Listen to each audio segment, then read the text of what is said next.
If I don't get this off my chest, I'm going to run myself through a window. And I will run myself through a window. If I hear one more Big Ten coach, blame it on the freaking travel.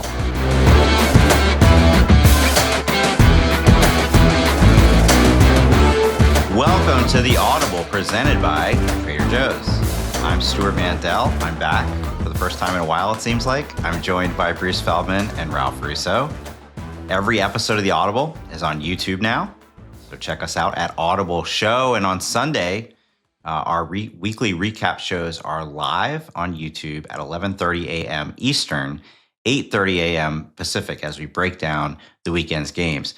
On today's episode, we got a lot to get to, guys. In the mailbag, we're going to check in on where things stand in the endless saga of CFP playoff expansion.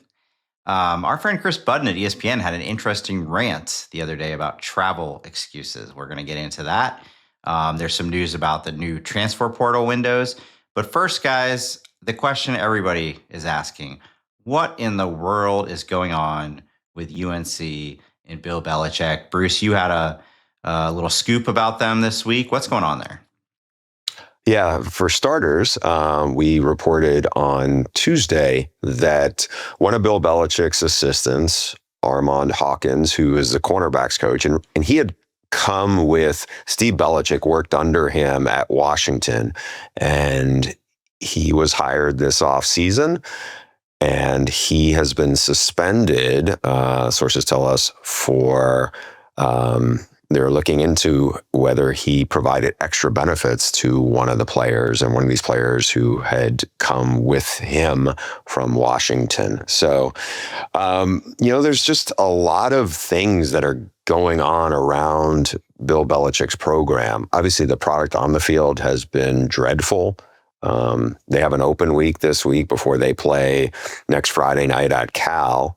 2-3, it feels worse than that just because they've been blown out 3 times, and now you have some of these issues starting to get out. I don't know. We're going to see where this goes to next. Yeah, it certainly looks like it's not getting better anytime soon at North Carolina, and I think we're going to inevitably start having conversations about, does this last more than a year and things along those lines, especially if it doesn't get any better. I think it almost seems like what they just need is like some stabilization, like go out, play well 1 week, get a win, and get people off your back to a certain degree. Because right now it's just a snowball of negativity. And I don't know if they're capable. The weird thing is I don't know if they're capable of doing that with this roster. Right. It's one thing to say, we're just hitting the skids, but if we can just play a good game and get ourselves a couple of wins, everything will sort of stabilize here. But this roster might not be good enough, Bruce, to do that. No, and that's one of the issues I think we've talked a lot about. You and I in our What We're Hearing column last week really got into that about GM Mike Lombardi. They really seemed out of their element when it came to putting together a roster on the fly in the portal age. They added 70 new players, which obviously seems like a ton, but you see a lot of programs are adding tons of new players. It's not like, we added 43 guys. It's UCF, a lot of the team that beat them so bad a couple of weeks ago, added about 70 players, 60. Yeah. And they were, by the way, they were worse. Players. Yeah, and they were 4-8 last year, and obviously Scott Frost knows UCF, but he's a new coach. It wasn't a close game. Add the right 70 players, right? Exactly. It seems like there's a bit of a snowball effect, guys, right? Like when all the stuff about Jordan Hudson, was making headlines this spring and summer, and we got a little bit consumed with that, we would say, well, if he wins, nobody's going to care about this, right? And it turns out not only is he not winning, he's getting embarrassed every week. And it's like, think about Deion's first year at Colorado. Obviously, he got mocked a lot by the way they started fast, but they weren't getting blown out every week. I mean, he also took over a team that was 1-11. They were horrific before he got there. Say whatever you want about Mac Brown. They were a 500 team last year. They went to a bowl game last year. Yeah, and he won 23 games the previous 3 years. Colorado, I know people like to make the comparison because Deion got an insane amount of coverage, certainly from The Athletic as well. But when he took over, they were 1-11. Right out of the gate, they beat TCU, who had played in the national title game the year before on the road. Obviously, it was 4-8. It was still a lot better than what they were. And in the second year, he got them to be ranked in the top 25. So I think I get why people pull for that, kind of analogy, but it doesn't hold up. And also, I think they knew a lot more about who they were getting because Deion had been a college coach and took his, the nucleus of that team came with him from Jackson State, most notably his son, the quarterback, and Travis Hunter, his best player. So, Ralph, to what you said earlier, right? The questions that will come up about, is there any way to get out of this after 1 year? Because if we're having that conversation now at 2-3, if it gets to, and I think we would both agree, this is quite possible, 2-5, 2-6, 2-7, that's going to be the dominant topic. But the thing is, I feel like they're kind of stuck with him. They gave him the first 3 years fully guaranteed, right? So there's $20 million there. Then you'd have to buy out Mike Lombardi. You'd have to buy out his son, the defensive coordinator. At some point, the costs and they've already, by the way, spent a lot to invest in the football program. So now you would be turning around a year later and spending as much, if not more money, to start over. The other thing is, this search and how he became the North Carolina football coach was kind of hijacked, right? I mean, we've done Burned and March. We've all done a bunch of reporting here, and there's been reporting from other news organizations about how some regents and boosters sort of stepped in and, boxed out Bubba Cunningham, the athletic director, and ended up, sort of taking over this search. And everybody sort of got on board and thought, yeah, this is a great idea at the end. But what you're also doing if you were to try to pull the plug on Bill Belichick, and this is why I think it's so unlikely, you have a whole bunch of people who are very powerful and wealthy people who have to admit that they're wrong. Like the people who stepped in to force this on everybody and thought this is such an awesome idea. Now those same people need to swallow their pride and admit they're wrong. And generally speaking, powerful people who are arrogant enough to do this are probably not, humble enough to then say, "Oh, I guess we screwed up. We're going to have to try something different in the as soon as next year." One more thought before we just move on quick is the one thing I will say is they're not going to play a ranked opponent the rest of the way. They will have probably a schedule where they play 0 ranked opponents. I know they're not very talented and they look like they are a mess. I wouldn't be surprised if they won a couple more games, though. I mean, it's not a stretch to think they could go 4-8 or 5-7. And I think you can say, all right, we build off this, or you have a bye week. Let's see what they get and get corrected. Stick around. It's been kind of a fascinating dumpster fire to this point.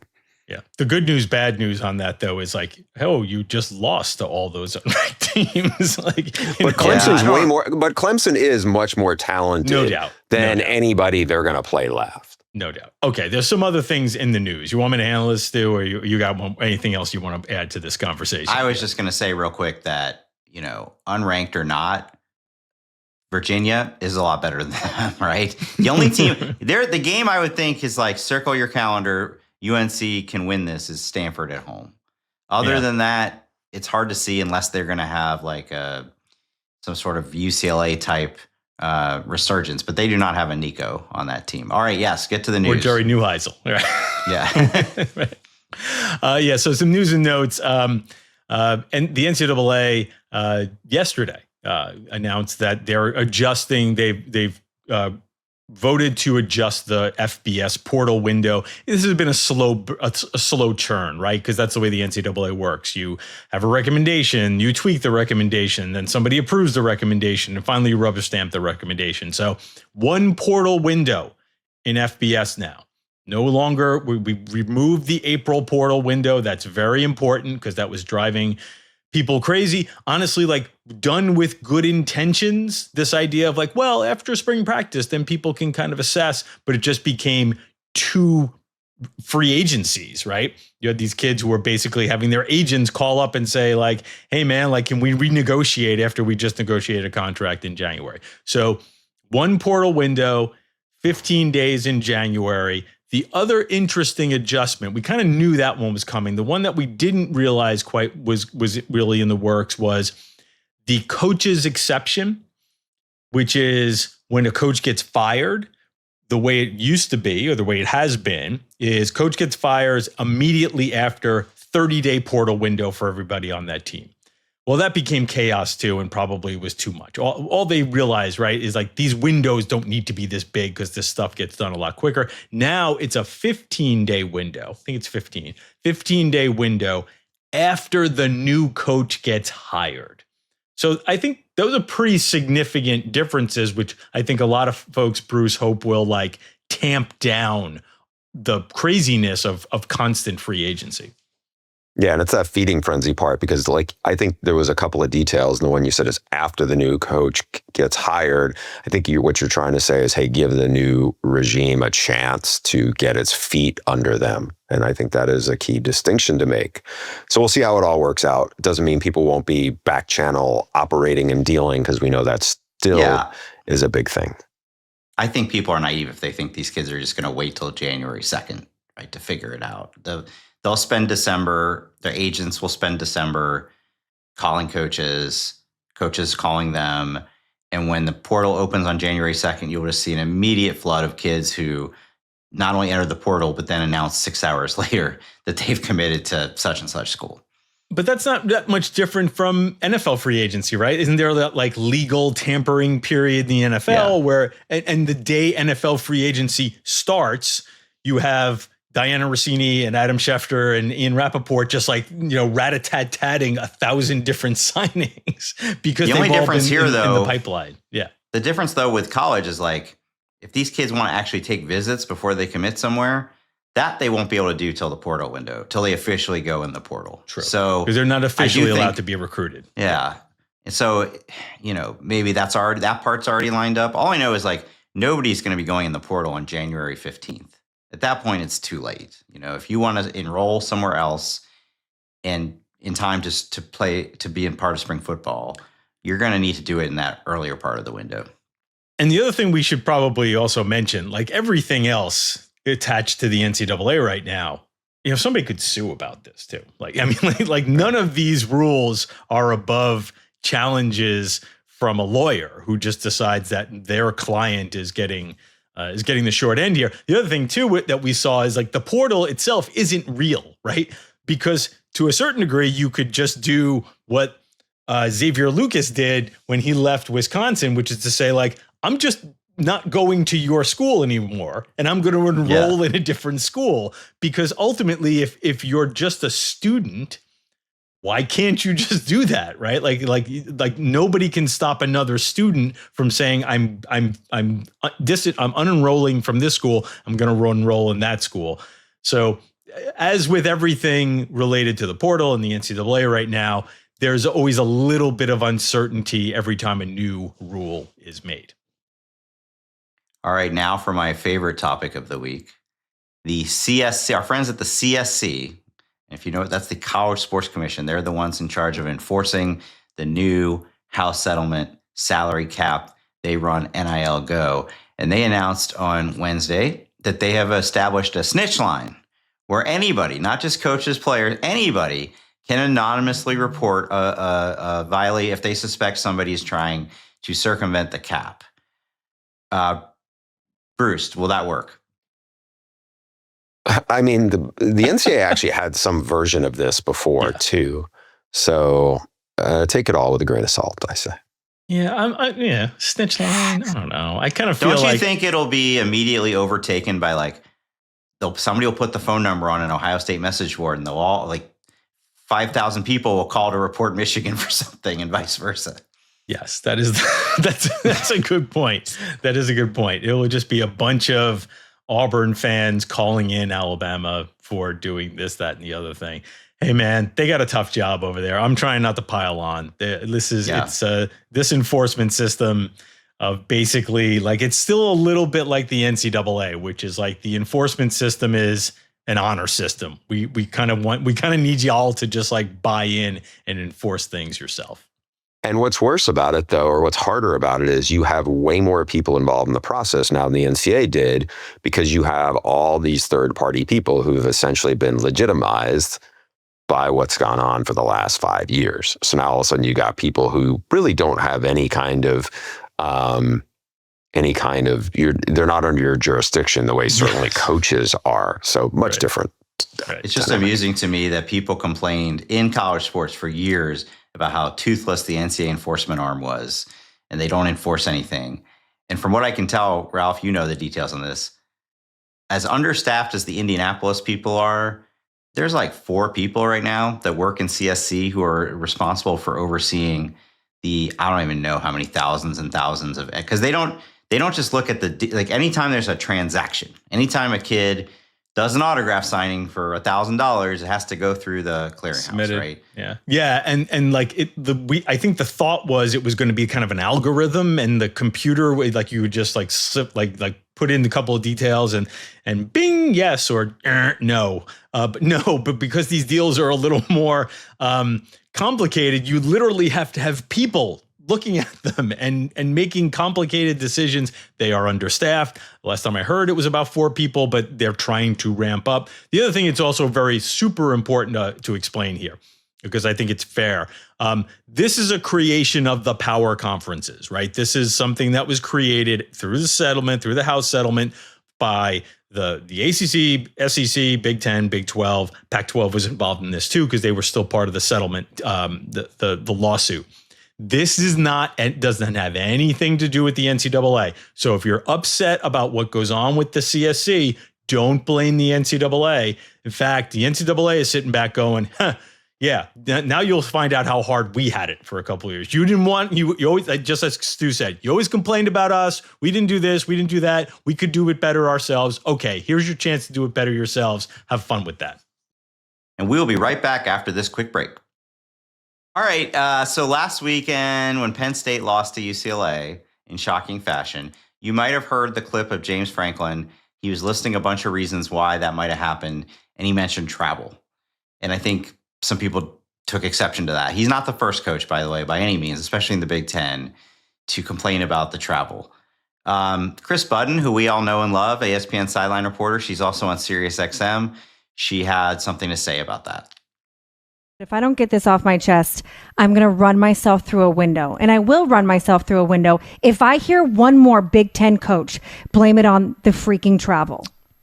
I cannot. And it's not even about you accepting the money to be a part of this Super League. These are professional athletes now. Call them what they are. They fly on a charter. All of your top athletes sit on a lie flat plane at the very front, the same way every professional athlete does at the next level. I've never heard Matthew Stafford go over and play in Tampa and say, sorry, I lost today. I had to fly across the country. Baseball players at the next level do it every single day. Basketball players, football players. This is beyond the ability to me to comprehend anymore. You complaining about the travel. It was one thing before they got paid. Now you're getting paid more than 90% of the population. It is part of the job. All right. That is a very good rant. Ralph and I think we're both nodding our heads. Stu, as the person who seems to dread travel more than any person on the face of the earth, were you getting very uncomfortable?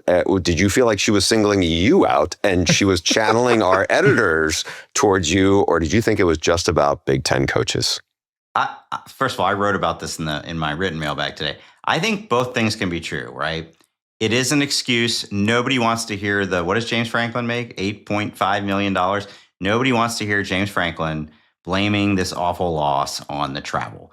Just like the one who drove me crazy last year during basketball season was Mick Cronin. Right? Like he was whining and whining about the Big Ten schedule. And it's like, Mick, your school, your bosses are the ones that agreed to this. I mean, this is, nobody forced you guys to join the Big Ten.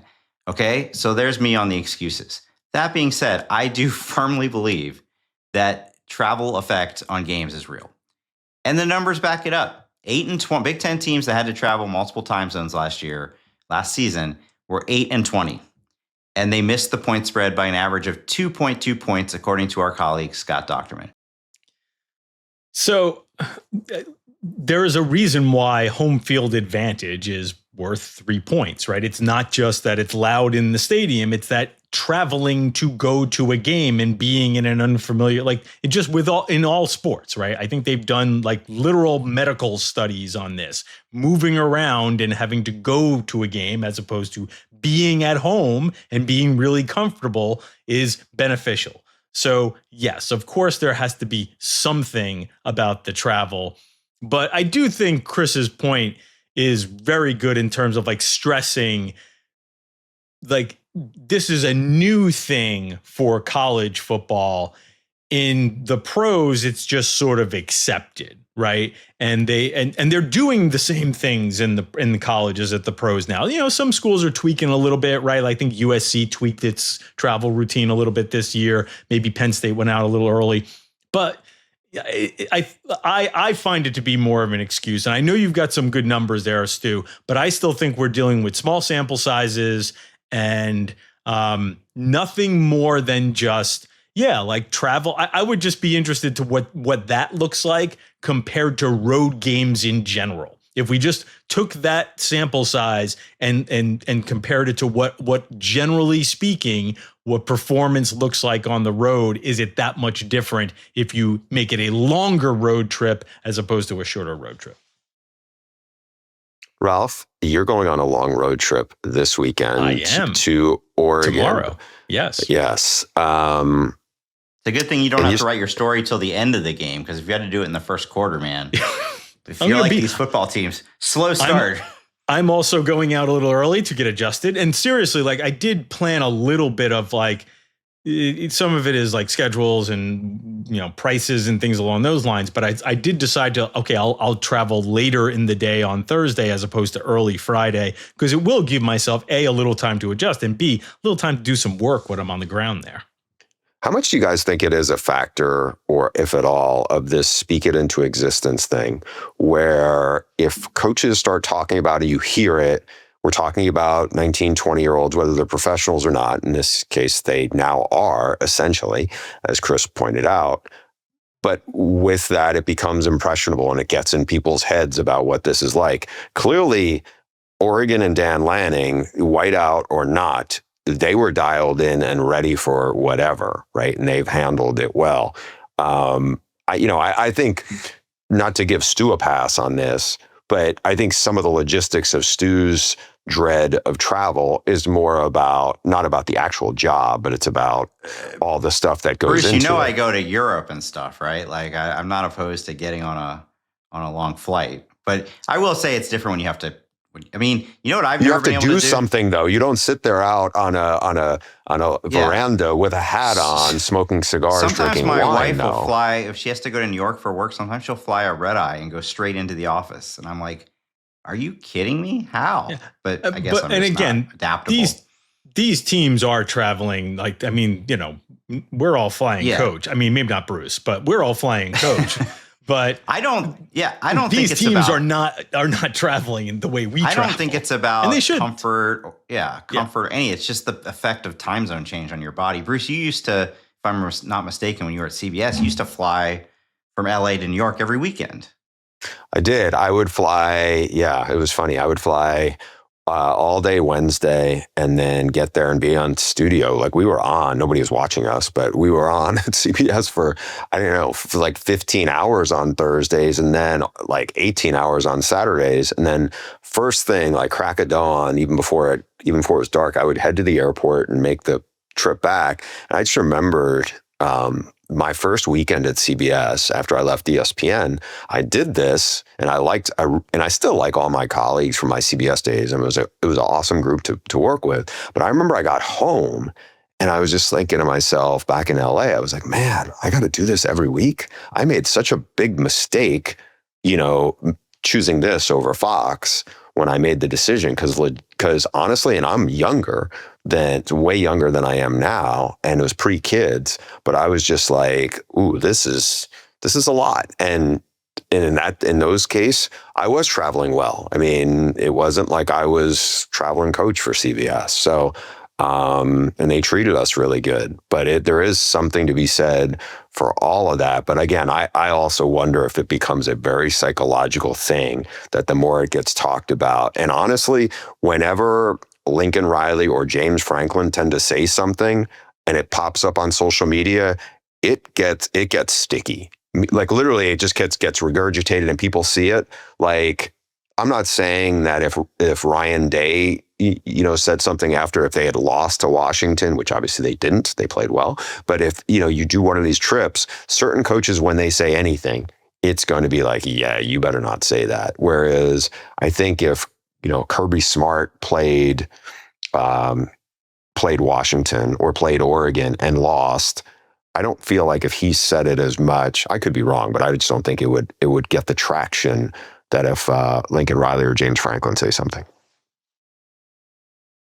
In Kris's rant. By the way, I did wonder if maybe she's been on one too many like middle seats on the flight home from Starkville and was like, I can't believe this guy who flies first. Anyway, when she kept saying they're professionals now, are they paid like professionals? Yes. But Matthew Stafford has been doing this for 20 years, right? He's been in the NFL. He probably makes several of those trips a year. It's old hat. Some of these 18, 19-year-old kids on these college teams have barely been on any flights before, right? Like this is not a. They may be paid like a NFL player, but they don't have the life experiences. They aren't as used to the change in environment. And then the last thing I just say is Duke was here in Berkeley for that game last weekend. And here's one thing that hadn't really thought of before. They got in on a Thursday to adjust to the time zone, right? So they're here Thursday. I think he said they practiced in the evening. Then they practiced again Friday. The game's not till 8 p.m. on Saturday. So they are there for 48 hours just killing time before they finally go to the stadium at, I don't know, 6 o'clock, warm up, play the football game. I have no idea if that has an effect or anything. I was just thinking, man, that is a lot to keep these college kids occupied for that long, especially if it's a night game. All right. Well, adventures in jet lag, we will, I'm sure, return to at some point. We'll see what happens this weekend when Michigan goes to USC and how that works out for the Wolverines. Next up, though, we are going to hit the mailbag, some playoff-related questions, some coaching questions, and wrap this thing up maybe with some breakout players. I think we're going to have to work in some breakout players too. But first, let's hit a little bit of a break. And we're back. Before we hit the mailbag, we're going to go through our breakout players of the week. As we said, evolving segment, breakout players, good players, maybe players who have been playing well, but we want to just put them on your radar a little more. I'm going to go to Rutgers, Washington, which is a Friday night game. Another travel game. We'll see how Rutgers will they be able to not even fall asleep during the game? Who knows? Bet the house on Washington. Yeah. And by the way, Washington lost at Rutgers last year in a very weird game. So I feel like Washington and Rutgers play each other every year. Is that like one of those protected rivalries? They did have a home and home not that long ago when Rutgers was still actually pretty good. In fact, the first year they might not have been in the Big Ten. Anyway, breakout players. The reason why I want to bring up Rutgers is they've been on TV a bunch. They played an Iowa game against Iowa a couple of weeks ago. This is not your father's Rutgers, right? They throw the ball around. Their offense is good. Their defense is actually quite bad. And they actually have two of the best wide receivers, maybe in the country, in Ian Strong and KJ Duff. Again, they both had really big years. Strong is like 4th or 5th in the country in yards per game. But want to put them on people's radar because I do think that there's still a little bit of, like, I hear this even with like announcers when they give analysis, like, oh, Rutgers, the tough, gritty Rutgers run the ball. Like, this is not that Rutgers. Ian Strong, KJ Duff, two of the best receivers in the country, one of the better combinations outside of, let's say, Ohio State. Okay, my breakout guy is part of one of the better combinations of edge rushers, and I feel like this is a big stage. Missouri is going to host Alabama. We know Ty Simpson has been playing fantastic. We know that the Alabama offensive line has started to hit its stride, but Damon Wilson, the Georgia transfer, has been the most dominant D lineman in the SEC. But I'm going to talk about the other guy on the other side, and that's Zion Young, former Michigan State edge rusher who has really come on in the last few weeks. I think 5 TFLs in the last 3 games. Would not be surprising at all if they got really after this high-powered Bama passing game. This is a fun matchup. Can't wait to see how it plays out. I said it in the picks the other day. I think this is going to be Missouri's moment. People are going to finally have to take notice of them. Ralph mentioned a Friday night game. There's another big group of 5 Friday night game. USF going to North Texas. I shouted out North Texas a couple weeks ago, 5-0 for the first time since 1959. And the key guy to that is their redshirt freshman quarterback, Drew Mestemaker. He's a stud. Saw him against Washington State a few weeks ago when they trounced Washington State, threw 4 touchdowns against them.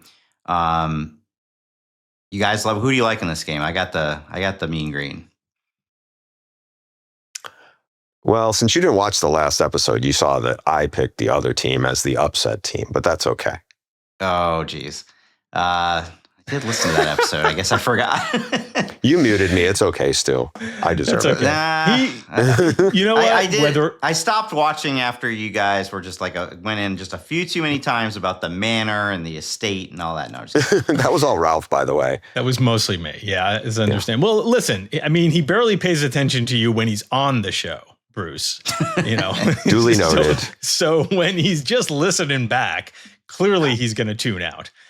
All right. I think Stu, by the way, used a word we've never used on like 10 years of the podcast, and that word was trounced.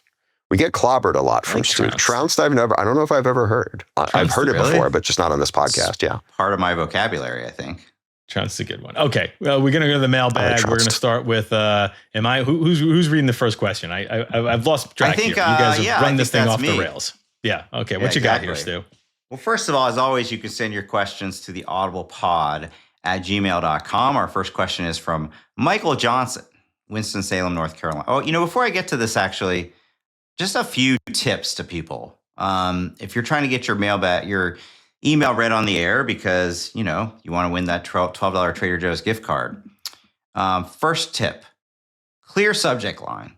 We get a lot of people sending in, it just says mailbag question in the subject line. We would rather you put what the subject is of your email. That will help it stand out. And then most importantly, concise. Something that we can read on the air fairly quickly. We've been getting some 500-word manifestos, which, maybe we'll read it to ourselves, but there's no way we can read that on the air. Well, that brings us to Michael Johnson. His is kind of on the fence or on the border of concise or not, but it's a good question. Should the Big 12 take that deal? I know that the three of you are deeply opposed to the Big 18's 4-4-2-2 concept. And I know Brett Yormark does not want to codify that the Big 12 is a second-tier conference. But from the pure access perspective, is the Big 12 making a mistake? Based on the 2 years of the system, the Big 12 is a one-bid league. And looking back prior, generally only one current member has finished in the top 16. The truth may hurt, and the Big 12 may occasionally fuel a TCU-style run, but it's basically the AFC South of college football. The 2 guaranteed slots may look like a really good deal a couple years down the road. I mean, Ralph, I want to ask you, because you've done a lot of reporting on this CFP expansion, is 4-4-2-2 even on the table still? No, it's not. But it's interesting that he brings up this point. Where we are right now with the playoff, and really, it hasn't really changed since the summer. It seems like we're heading towards staying at 12. I think there is a possibility that maybe there could be a shift to 16, but not with the 4-4-2-2 concept, but with a 5-11, 5 conference championships, and just add 4 more at-large bids. I think that's still possibility. That's still a possibility. The other thing, too, is it's become really apparent that we're going to keep talking about expansion, regardless of whether they get to the deadline. And, well, they're going to have to make a decision by December 1st, if not before then. But I do think that there's going to be an open conversation about expansion heading into next year, whether they're at 12. And even if they go to 16, I suspect there's going to be some more conversations about getting it even bigger, 24, 28, 32, supersize this thing. I know that makes people roll their eyes, but I don't think the conversations are going to stop. The one thing I would say about 442 and AQs, when we talk about a really big playoff, I think one of the ways that becomes appealing to the ACC and the Big 12, 24 teams, 28 teams, something along those lines, is you can offer all the power conferences the same amount of automatic bids. They could all get 4, and then the bigger format, the bigger at-large pool covers the other conferences. I'm not saying that that's going to happen, but the emailer is actually making a good point. Like, you might be able to get the ACC and Big 12 to come along to some supersized playoff ideas with the idea that everybody will be treated equally with AQs. If you think about it, then, because I think he's right, it's mostly going to be a one bid league. So if they go to 24, 28, and they all get 4 bids, that could be some pretty bad teams coming out of the Big 12 and the ACC, which is another reason of many why I think that's a bad idea. Yeah, and just real quick, I mean, you just brought up why the SEC gets very nervous about AQs in general, because what they all look at, they look at those AQs, no matter what the format is, and think, we'll have a team that should be in that gets bumped by an AQ. And, you know, again, we don't want to go too far down that road, but nonetheless, so that's the tension that's going on right now. But for those who like the 12-team playoff, could be some good news in terms of we might get at least one more year out of it. All right, what's the next question, guys? All right, my turn. This question's from Dean Sullivan about possible at-large bids. One spot in the playoff appears to be headed to Memphis, Navy, North Texas, or UNLV. If 2 of those teams remain undefeated, could one snag an at-large bid from a 2-loss blue blood, assuming a couple of others join the swelling ranks of FSU, Notre Dame, Penn State, and Texas? Stu, what do you think? First of all, I think he eliminated USF too soon, right? Because they have 2 quality wins. Even if Florida doesn't turn out to be that great, they can certainly win that conference. The tough thing about that is, look, Boise State obviously was an exception last year. They were ranked very high, primarily off a very, taking Oregon to the wire. For the most part, what we've seen from the committee over the years is they really do ding these teams for their strength of schedule. I think the AP pollsters have always been more forgiving of the difference in schedule strength, especially if the group of 5 teams have a really good record, than the committee has. So my instinct is to say no to this possibility of a second team. I think the only thing that could open up that possibility, Ralph, is we get down to the last at-large spot and we're talking about 9-3 teams, right? And you're talking about a 12-1, let's just say it's UNLV, 12-1 Mountain West champion UNLV versus 9-3 Missouri. Yeah, well, or even push it. No, go right to the edge, just like the emailer said. What if they're literally 13-0, right? If it's 13-0 UNLV and either and 13-0 Memphis, right? I think it would have to be that, to be honest. I don't think it's a one-loss team with no quality wins on their schedule. I think it would have to be that. Though I do think your point about sort of wedging USF in there with a win over Boise and a win over Florida, who knows, maybe Florida makes a bit of a run here and gets to 8 or 9 wins. Like I think USF is worthy of being at least lumped into that discussion with those 2 leagues. Listen, it's a fun hypothetical. And yes, I really do think it would strain the committee to keep out 13-0 UNLV and 13-0 whatever the American champion is. I think that would be a really challenging thing for the committee to deal with. The reality is, though, in the American, enough of these teams are going to cross each other that somebody's going to get knocked off. UNLV's got to play Boise. It's a fun hypothetical, but I'm not going to strain my brain too much because it seems so highly unlikely. The reason I threw USF in there, obviously they're not undefeated, but they could win the American, right? Like, yeah, no doubt. And if they win, and I think whoever wins the American, even with one loss, is going to be that automatic team because it's just so much stronger conference this year than the Mountain West.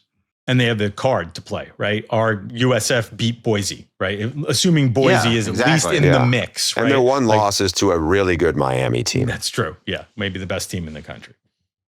All right, my turn. I get to do the reading, Stu, and Bruce gets to do the answering on this one. So it's the question's coaching windows. In Stu's questionable absence from the Tuesday episode, the Sark discussion led me to a question I've had before. Oftentimes we speak of a window of opportunity for coaches, teams that invariably closes.